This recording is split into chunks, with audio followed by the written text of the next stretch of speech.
Grüezi zusammen. That means hello everyone in Swiss German, because I am actually Swiss German. Before the video starts, I want to mention 3 things. At first, I think for everyone it should be clear that I'm only going to rank tanks from Gerand and not from Homer.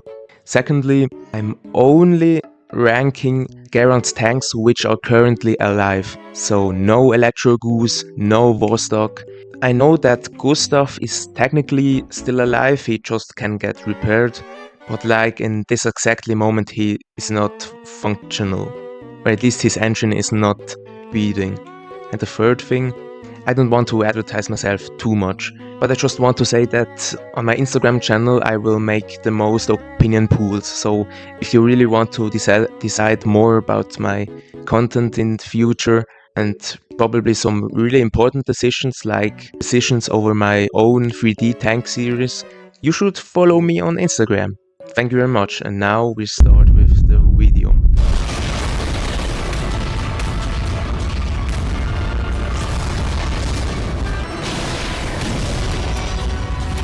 On the 10th place we have VW44. I realized that I completely have forgotten him since the big combat in front of New York. But you can see, because of the fact that the list already begins with VW44, which is one of the 44 series, the tanks on this list will be unbelievably strong. But now, why did I place him at this position? At first he was able multiple times to deal with multiple gooses, including also Goose Fortress and Großsturm, which is already an achievement. Yes, Großsturm really damaged him a lot, but also you have to keep in mind that Goose Fortress was also making trouble from the other side, so VW44 was fighting against 2 monsters. But also it seems like that he has something like a berserker mode when his eyes get red. I don't know if he has more potential than that what we have already seen, but judging from the scenes from the episodes where he was already in, I would say it's pretty justified to place him at the 10th place. If you're also wondering where Großsturm and Pike are, they're not on that list. In my view, VW44 already overpowers them both. But if you're interested where I would place them both, Großsturm would directly be placed at number 11 and Pike on number 12. I'm ready for the discussions in the commentary section.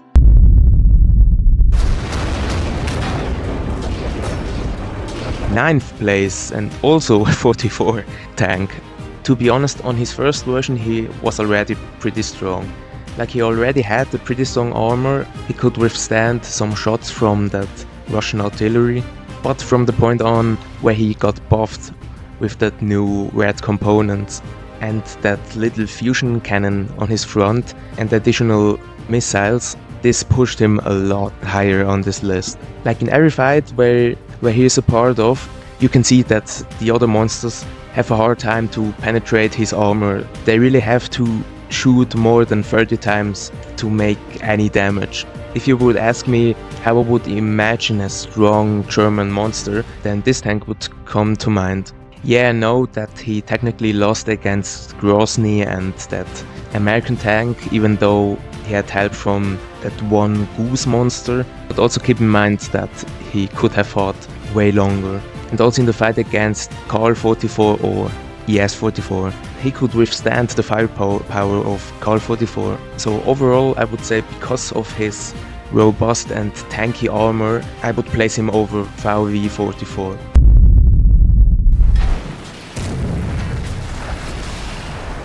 Number 8, and I do not know how to pronounce her, like KCL, Gaziel. I'm going to say KCL.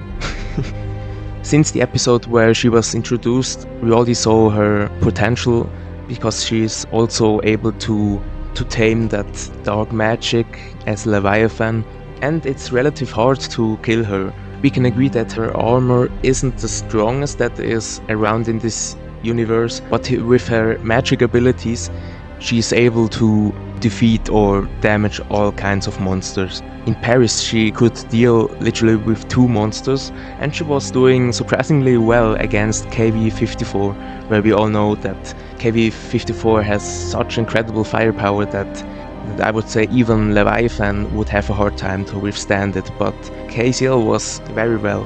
Unfortunately, we don't have more comparisons. She haven't fought against many monsters till that present point, but I'm convinced that she at least could overpower PZ44 and the other monsters in the lower list. Number 7. Okinachu. Personally, I find it always a bit difficult to rank artillery tanks because they can only use their full firepower or potential if they have a good defense, like good air defense and tanks that prevent monsters to get too close. But if you combine Okinachu with that Japanese laser, it doesn't really matter because that laser just can kill everything. It can counter missiles, it has an incredible precision. Maybe it's a hot take to say that he would counter KCL, but if he's able to keep distance to his opponents, it's just a matter of time till he melts the armor of his opponents. Even the almighty KV-44 had many troubles against him. Yeah, he still could defeat Okinachu with his missiles and spamming his cannons, but this doesn't speak against the fact that Okinachu is still a very dangerous opponent against tanks with heavy armor because he can pierce literally through everything. His only downside is, like I said, that if a monster can get behind him or too close to him, he's literally cooked. Leviathan. I don't know, I just like how the Russians pronounce his name. In English it's relatively lame, like Leviathan. It also has some aura, not gonna lie, but Leviathan is just better. So, do I have really to explain why he's that high on this list? I think not. Okay, little joke. I just will go through the different points and also explain why he isn't higher on the list.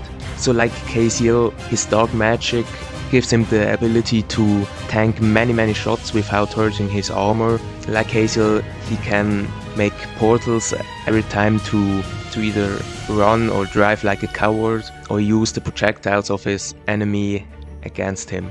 And after he got his upgrade right before the fight in Hiroshima, I didn't really notice a significant increase of his firepower. His cannon got way bigger, but the damage that he does stayed a bit the same, which isn't bad, but just it wasn't as a big buff than I at first would have thought. So why isn't he higher on the list? Because it seems like a really dumb and lazy explanation, but there are just some tanks that can penetrate his magic and his armor too easily. We already saw that in Hiroshima, where KV-44 with his Berserker mode could penetrate his dark magic wall. So it is possible to hurt Leviathan, you just need enough damage and also enough armor to withstand the attacks of Leviathan. Number 5. Titan Rotte. I could imagine that some of you are pretty surprised to see him that low on the list. It also was a hard decision, but if we look at the fights that he already had, we have some proof why he can be or is most likely stronger than Leviathan, but also not strong enough to be higher on the list. So in his first fight where he fought ES-44, we could see that with his new mortar cannons and his new armor, he nearly could defeat ES-44. But we also have to say that Titan Rotte had a bit of plot armor, because he could fire his missiles without a resistance, and that fight in generally felt a bit forced, like if ES-44 was severely nerfed. But what we could see is that Titan Rotte, his armor is again stronger than the armor of PZ-44 or Leviathan. You know that the shots of CAR-44 can do severe damage and destruction, but Rotte could still withstand the many shots from ES-44. So he's a very strong armored tank fortress. The downside is that he's very slow, so if he gets in a fight which he can't win or has a massive disadvantage, it is pretty hard to drive away. But nearly every fight where we saw him, he just dominated the fight. Except the one with Warstock, but You know, it was Warstock. I don't have to explain why this is an exception. Number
So, and right above him, at third place, KV44. So I have to say I had a pretty hard time to rank these two.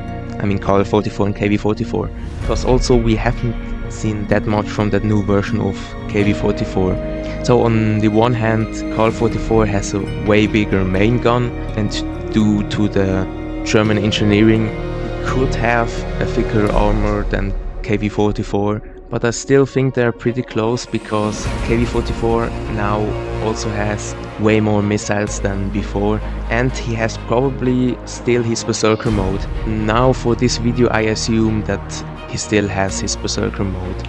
So it would make sense for me, because why would they delete or remove it? A well-deserved third place. And now second place, a tank that I think has been forgotten a lot.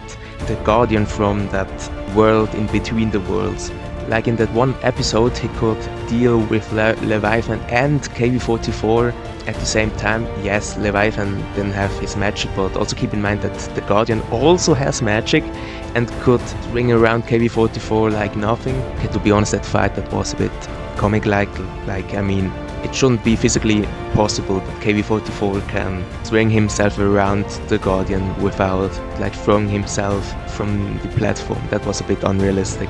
But also in that fight against Casiel and KV6, yes, these two aren't the strongest tanks on the world, and their plot armor clearly got removed here, but they barely did any damage. He just one-hit KV6 and had to push Casiel a little to kill her. So a main disadvantage of him could be that he only has one gun. That's always a bit unfortunate, but still with his armor that nearly can't be penetrated, and also his pure magic strength, I would say that he's still stronger than all the tanks that we have seen on this list. And it makes a bit sense when he's called the Guardian of that world in between the worlds.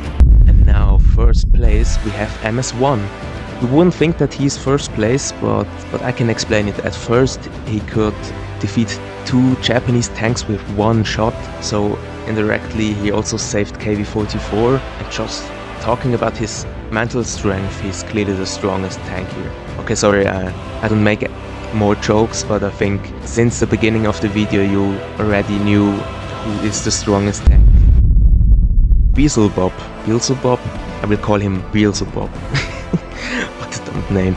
Yeah, Beelzebub, we had no tank who is currently alive that had any chance against him. Like where he was summoned in the hell, he destroyed so many tanks in just seconds. Carl44 could do some damage, but also Carl44 probably has to shoot hundreds of times to do severe damage. Yeah, Beelzebub doesn't have magic, at least we haven't seen him use magic for defense or attacks. There was only that one scene where Gustav could nearly kill him, but Beelzebub just revived himself with magic. So yeah, that's probably a pretty unspectacular ending of this video, but what should I do? Gerand just introduced a new hellish tank that is just way stronger than every other tank that we have. maybe Vostok would have a chance to deal against him, maybe also Electrogoose, but these two tanks are like dead, so they are not on that list. So that would be the video. If you want me to do a list with the 10 strongest Gerand tanks of all time, just write it in the comments, so I will rank the 10 strongest tanks of all time, also the tanks that have died. And yes, thanks for watching. Don't forget to subscribe to not miss other bangers like that, and we see us next time. It's possible that I won't be able to upload that much videos because I have in 2 weeks my first finals, and then from that point on 3 weeks later my other finals, so I just want to get graduated and not play around with it. So have a nice day.